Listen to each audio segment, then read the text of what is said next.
अस्सलाम वालेकुम स्टूडेंट्स, मेरा नाम अज़मत ख़ान है। आज का जो हमारा न्यू लेक्चर है एक्सरसाइज लास्ट टॉपिक जो हमने मेरे ख्याल से एक्सरसाइज 2.2 कंप्लीट किया था। आज जो है लेक्चर है क्लास 9 का मैथ्स का, बेस एंड एक्सपोनेंट्स। मैथ्स में बेस और एक्सपोनेंट किसे कहते हैं, आइए चलते हैं। जनरली मैं एक एग्जांपल देता हूँ। फॉर एग्जांपल a की पावर n। तो इधर जो a है, a को कहा जाता है बेस। a को क्या कहा जाता है? बेस। और इधर जो n है, n को कहा जाता है एक्सपोनेंट। एक्सपोनेंट या इसका दूसरा नाम छोटी क्लासेस में आप लोगों ने पढ़ा है पावर। क्या कहते हैं दूसरा नाम? पावर। और अक्सर कभी कभार एक तीसरा नाम भी यूज होता है, डिग्री। लेकिन याद रखो, छोटी क्लासेस में आप लोग डिग्री भी यूज करते थे, लेकिन डिग्री और पावर में बहुत बड़ा फर्क होता है। तो फिलहाल डिग्री और पावर के दरमियान डिफरेंस तो मैं आप लोगों को बता नहीं सकता, आप लोगों के कोर्स में नहीं है। लेकिन फिर भी अगर आप लोग डिग्री और पावर के दरमियान फ़र्क जानना चाहते हो तो आप लोग कमेंट में मुझे बता दो। तो मैं इंशाल्लाह नेक्स्ट जो वीडियो होगी, आने वाली तो नहीं, मैं कोई और वीडियो आप लोगों को बता दूंगा, उसमें डिग्री और पावर के दरमियान फ़र्क बताऊंगा।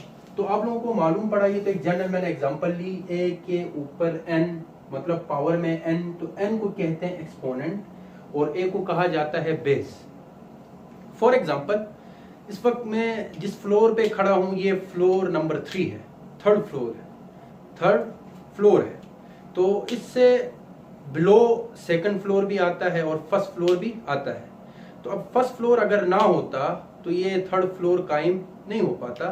तो बेस कहते हैं बुनियाद को, उर्दू में मीनिंग होती है बेस की बुनियाद।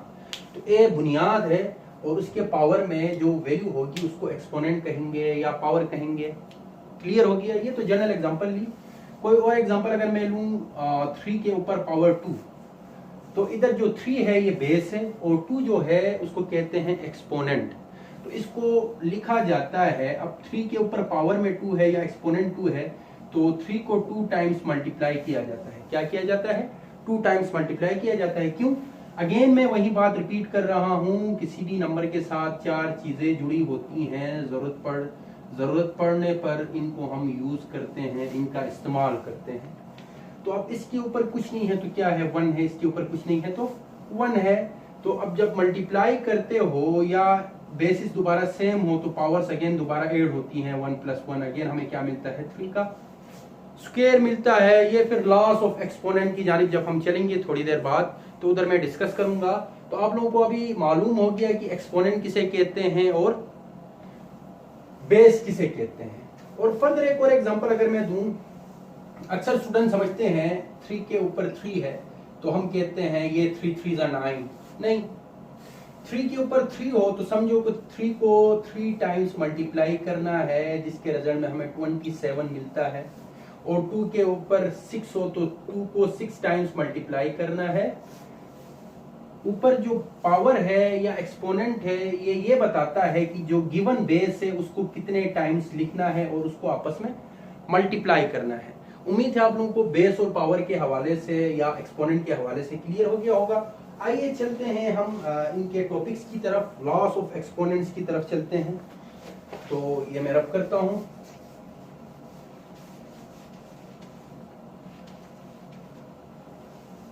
Loss of exponents.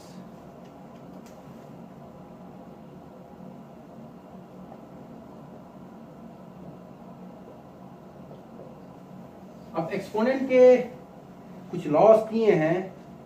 Loss of exponent as a product, laws of exponent multiplication, law of indices. Indices भी हम कह सकते हैं indices, INDICES, indices, INDICES। Exponent की जगह हम इंडिसेस टर्म भी यूज करते हैं। इंडिसेस भी क्या बताता है? एक्सपोनेंट के हवाले से बात होती है, तो एक्सपोनेंट की जगह हम इंडिसेस भी यूज कर सकते हैं। फर्स्ट वन है law of exponent of a product. अब किसी भी एक्सपोनेंट का प्रोडक्ट निकालें, पहला एक है law of exponent of a product. तो अब इसमें हमने सिंपल 2 एक्सपोनेंट्स हमारे पास गिवन होंगे, उनको हमने प्रोडक्ट करना है। फॉर एग्जांपल, जैसे कि अब प्रोडक्ट भी हमें मालूम है, मैथ्स की एक टर्म है, प्रोडक्ट को भी हम क्या कहते हैं, मल्टीप्लाई। मल्टीप्लाई का दूसरा नाम प्रोडक्ट भी है, और आप लोग फिजिक्स में पढ़ोगे dot product, cross product, cross product, dot product, FSc में पढ़ोगे, एफएससी फिजिक्स में चैप्टर नंबर 2। तो जरा देखो, जैसे कि कोई जनरल एग्जांपल आपकी बुक से ही उठा लेता हूं, ए cross B, A multiply B का स्क्वायर। इसका मतलब ये है कि हमने क्या करना है, फर्स्ट ऑफ ऑल अगेन वही तरीका कि ये क्या है, इसका बेस है, ए क्रॉस बी होल क्या है, इसका बेस है, और ऊपर एक्सपोनेंट क्या है, 2 है, तो इसको हम 2 टाइम्स लिख सकते हैं, ए क्रॉस बी इंटू ए क्रॉस बी। और उसी तरह आप क्या कर सकते हो, अगेन अब मल्टीप्लाई है, दरमियान में प्लस नहीं है, अगर प्लस होता तो ए को इस ए से मल्टीप्लाई करते, फिर ए को बी से मल्टीप्लाई करते, फिर बी को ए से मल्टीप्लाई करते, फिर बी को बी से मल्टीप्लाई करते, लेकिन इधर गिवन है मल्टीप्लाई पहले से ही, तो A multiply by B multiply by A multiply by B, इस तरह लिखेंगे। जो बेसिस एक जैसे हैं उनको एक तरफ करो, और जो बेसिस दूसरे बेसिस एक जैसे हैं उनको एक तरफ करो। सिंपल एक लफ्ज लिखोगे, रीअरेंजिंग, रीअरेंज करना है ना, तो रीअरेंज करने के बाद ए और ए को मिलाओ तो ए क्रॉस ए, उसी तरह बी और बी को मिलाओ बी क्रॉस बी, तो ए और ए एक जैसे हैं, इनके बेसिस एक जैसे हैं, इनके ऊपर कुछ नहीं है, तो क्या है, अगेन बता रहा हूं, इधर मैंने लिखा था 1 है। अब बेसिस सेम है, एक बार लिखो और पावर्स को 1 + 1 करो, एक्सपोनेंट्स को 1 + 1 करो, बी को एक बार लिखो 1 + 1 करो, तो हमें रिजल्ट में क्या मिलता है, ए का स्क्वायर मल्टीप्लाई बाय बी का स्क्वायर। ये जो किया है ये स्टेप बाय स्टेप किया है, लेकिन आप लोग डायरेक्ट करते हो, डायरेक्ट भी मसला नहीं है, डायरेक्ट भी कर सकते हो, लेकिन अब इसका जो रूल है, दरमियान में जो बात छुपी हुई है वो इस तरह है, 1 by 1 स्टेप बाय स्टेप इस तरह इसको हल किया जाता है। ये था first law of exponent as a product के तौर पे हमने किस तरह हमने हल किया। अब सेकंड लॉ की तरफ चलते हैं। सेकंड लॉ हमें क्या दिया है, सेकंड लॉ हमारे पास है law of exponent of a power, law of exponent of a power. अब फॉर एग्जांपल हमारे पास गिवन है law of exponent of a power. अब बुक से ही मैं कोई जनरल एग्जांपल लेता हूं, 5 के स्क्वायर के ऊपर होल क्यूब। अब इस केस में आप लोग ये चीज याद रखना कि अब समझ लो कि ये ओवरऑल क्या है, ये बेस है, ये ओवरऑल बेस समझ लो, इसको ओवरऑल बेस समझ लो, और इसको क्या समझ लो, ये एक्सपोनेंट है, ये क्या है, एक्सपोनेंट है। तो अब ये एक्सपोनेंट में 3 है, तो 5 को हम 3 टाइम्स लिखेंगे, 5 स्क्वायर को 3 टाइम्स लिखेंगे और आपस में मल्टीप्लाई करेंगे, 5 square multiply by 5 square multiply by 5 square. तो एज अ रिजल्ट हमें क्या मिलेगा, हमें ये मिलेगा 5 का स्क्वायर, ये तीनों के बेसिस क्या हैं, सेम है। जब बेसिस सेम है तो 2 + 2 + 2 पावर्स आपस में ऐड होंगी, तो 5 का 6 इस तरह भी मिल सकता है। और दूसरा एक और तरीका है, आप लोगों ने ये भी पढ़ा है कि दूसरा तरीका तो ये हो गया, तो स्टेप बाय स्टेप हो गया एक्सपोनेंट के लॉ के मुताबिक एज अ पावर। अब सेकंड तरीका ये है, हम सिंपल इस 2 को 3 से मल्टीप्लाई कर सकते हैं, 2 3 6, 5 की पावर 6 हमें अगेन क्या मिला, दिस वन। डायरेक्ट तरीका ये हो गया, 2 को 3 से मल्टीप्लाई करो। और फेडरल बोर्ड में एक्सरसाइज मेरे ख्याल से 2.2 में मैथ्स की कुछ ऐसे सवाल थे, आप लोगों को याद आ रहा होगा, अगर जो फेडरल बोर्ड के स्टूडेंट सुन रहे हैं, आप लोगों को कुछ ऐसी टर्म्स दी थी, 5 2 का 3 और 5 2 और 3। इन दोनों में क्या फर्क है, क्या आप जानते हो इन दोनों में फर्क क्या है? इनमें मेन डिफरेंस ये है कि अब इस केस में ये तो यही केस हो गया, 2 को 3 से मल्टीप्लाई करो तो 5 की पावर 6 होगी।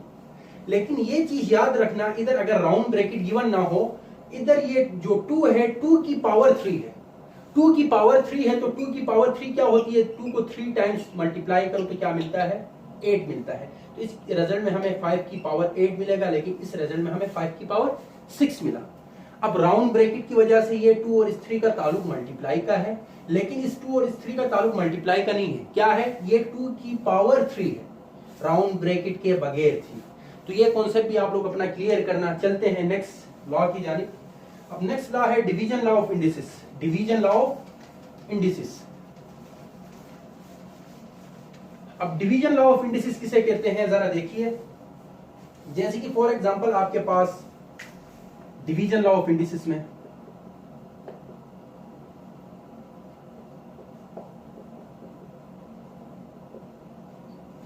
फॉर एग्जांपल कोई जनरल में एग्जांपल लेता हूं, जैसे कि ए की पावर 6 और ए की पावर 3। एक तरीका तो डायरेक्ट कैंसिल कर सकते हो। डायरेक्ट कैसे, ये कैंसिल हो गया, इधर बच गया 3, तो हमें रिजल्ट में क्या मिला, ए की पावर 3। लेकिन हमने इस डिवीजन लॉ के मुताबिक, इंडिसेस के डिवीजन लॉ के मुताबिक चलना है, एक्सपोनेंट के डिवीजन लॉ के मुताबिक चलना है। तो इसको कैसे हल करेंगे? फर्स्ट ऑफ ऑल ए की पावर 6 और ए की पावर 3 हमने देखना है बड़ा कौन है छोटा कौन है। ए की पावर 6 बड़ा है, ए की पावर 3 छोटा है। तो बड़ी टर्म का एहतराम करते हुए छोटी टर्म डिनोमिनेटर से न्यूमरेटर में आ जाती है। जी हुजूर मैं आ रहा हूं, आप हुक्म दो। सही, ये डिनोमिनेटर से न्यूमरेटर में जब आती है तो ए की पावर 6 पहले से मौजूद है।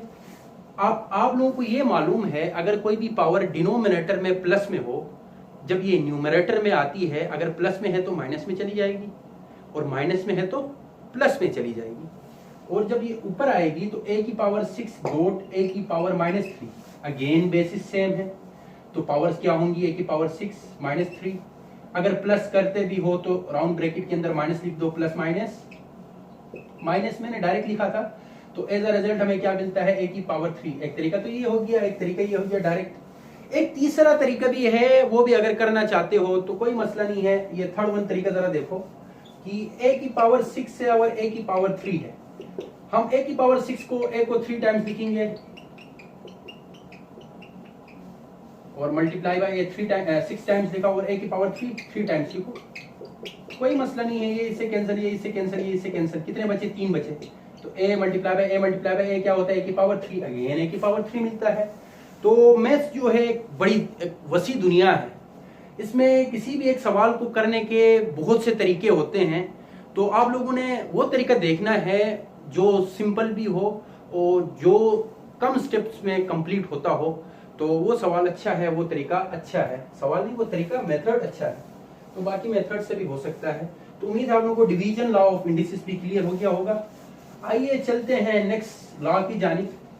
अब नेक्स्ट लॉ हमारे पास है जीरो लॉ ऑफ इंडिसेस और नेगेटिव लॉ ऑफ इंडिसेस। एक है जीरो लॉ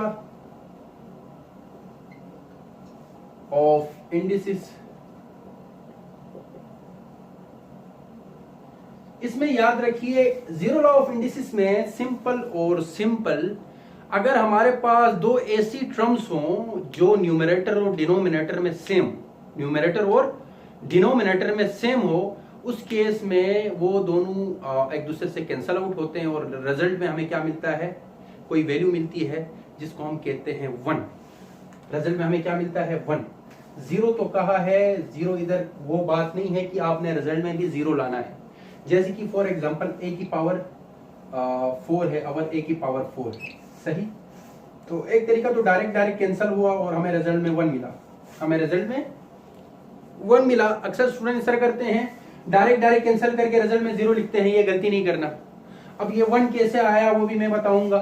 सही, तो एक तरीका तो ये हो गया। दूसरा तरीका ये है कि ए की पावर 4 है, अब डिनोमिनेटर ऊपर आए तो बेहतर है। जब ये ऊपर आएगा तो अब ये प्लस में है तो वैल्यू माइनस में चली जाएगी, अगेन बेसिस सेम है, एक बार लिखो और पावर्स को आपस में एड अप करो तो हमें रिजल्ट में क्या मिलता है, ए की पावर 0। और याद रखो मैथ्स में किसी भी टर्म की पावर 0 हो, वो टर्म आती है वो बराबर होती है 1 के, वो बराबर होती है 1 के। अगर आप लोगों के पास इस वक्त कोई कैलकुलेटर या कोई ऐसी डिवाइस मौजूद है जिसके जरिए से आप कर लो, एक कोई नंबर लिखो 1 या 4 या कोई भी नंबर, एक कोई भी नंबर हो सकता है, कोई भी नेचुरल नंबर हो सकता है, 10 हो सकता है, 10 की पावर 0 आपको 1 मिलता है। 1000 लिखो, 1000 की पावर 0 करो, आपको 1 ही रिजल्ट मिलेगा। उम्मीद है आप लोगों को जीरो लॉ ऑफ इंडिसेस भी क्लियर हो गया होगा। आइए चलते हैं नेक्स्ट लॉ की जानिब। नेक्स्ट लॉ है negative law of indices. Negative law of indices, अब नेगेटिव लॉ ऑफ इंडिसेस कैसा लॉ होता है, नेगेटिव लॉ ऑफ इंडिसेस। अब ये चीज याद रखना कि अगर डिनोमिनेटर और न्यूमरेटर में कुछ ऐसी टर्म्स हो, अगर डिनोमिनेटर में कोई ऐसा नंबर है, लेट्स सपोज न्यूमरेटर में फॉर एग्जांपल आपके पास कोई पावर है 6 और डिनोमिनेटर में आपके पास कोई वैल्यू है 8। अगर न्यूमरेटर से डिनोमिनेटर की वैल्यू बड़ी हो, नेगेटिव 2 केसेस में मिल सकता है। अगर न्यूमरेटर से डिनोमिनेटर की वैल्यू बड़ी हो और बड़ी इस तरह हो कि दोनों के दोनों पॉजिटिव हो, दोनों की दोनों पावर्स पॉजिटिव हो, पॉजिटिव होने के साथ साथ डिनोमिनेटर की जो पावर है, जो एक्सपोनेंट है, जो वैल्यू है वो बड़ी हो किससे, न्यूमरेटर से, उस केस में हमें जो वैल्यू मिलेगी, लास्ट में जो रिजल्ट मिलेगा वो नेगेटिव मिलेगा। वो कैसे मिलेगा जरा देखिए, a की पावर 6 है। अब हम डिनोमिनेटर वाली जो वैल्यू है उसको हमेशा न्यूमरेटर में लाते हैं, जब ये ऊपर आएगा तो ये -8 में कन्वर्ट होगा। लेकिन थोड़ी देर पहले मैंने बताया था कि 8 बड़ा है 6 छोटा है, तो 6 को 8 के पास आना चाहिए, ना कि 8 को 6 के पास जाना चाहिए। वो भी कर सकते हो, वो तरीका भी मैं बताऊंगा, पहले इसको समझ लो। जरा इधर देख लो, अब इस केस में हमें क्या मिलता है, बेसिस अगेन सेम है, एक बार लिखो, पावर्स को आपस में ऐड अप करो तो हमें रिजल्ट में मिलता है। अब 8 इज ग्रेटर देन 6, साइन को छोड़ के देखो, साइन के साथ तो फिर कहोगे कि -8 छोटा है 6 से, लेकिन माइनस को फिलहाल भूल जाओ, कहो 8 बड़ा है 6 से, तो जो बड़ा होता है उसी की साइन आती है। तो a की पावर -2 हमें एक नेगेटिव वैल्यू मिली, नेगेटिव पावर मिली, तो नेगेटिव लॉ ऑफ इंडिसेस एक तरीका ही है। दूसरा तरीका ये है कि इसको डायरेक्ट इस तरह भी कर सकते हो, a की पावर 6 और a की पावर 8 है, तो 6 कैंसिल हुआ, 2 बचा, तो 1 और a की पावर 2 आ गया, सही।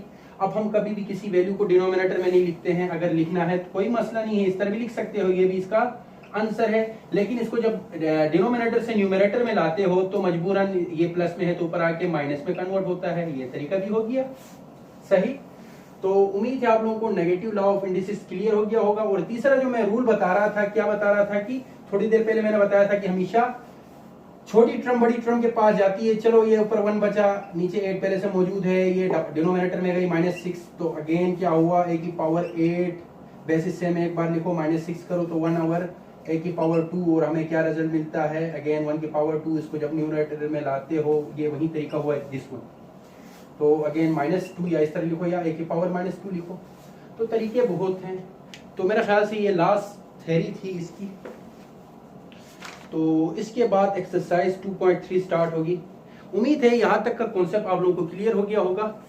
तो यहाँ तक हम एंड करते हैं। तो मेरे चैनल को लाइक करें, शेयर करें, सब्सक्राइब करना ना भूलें। अब मुझे इजाज़त दीजिए, अल्लाह हाफिज़।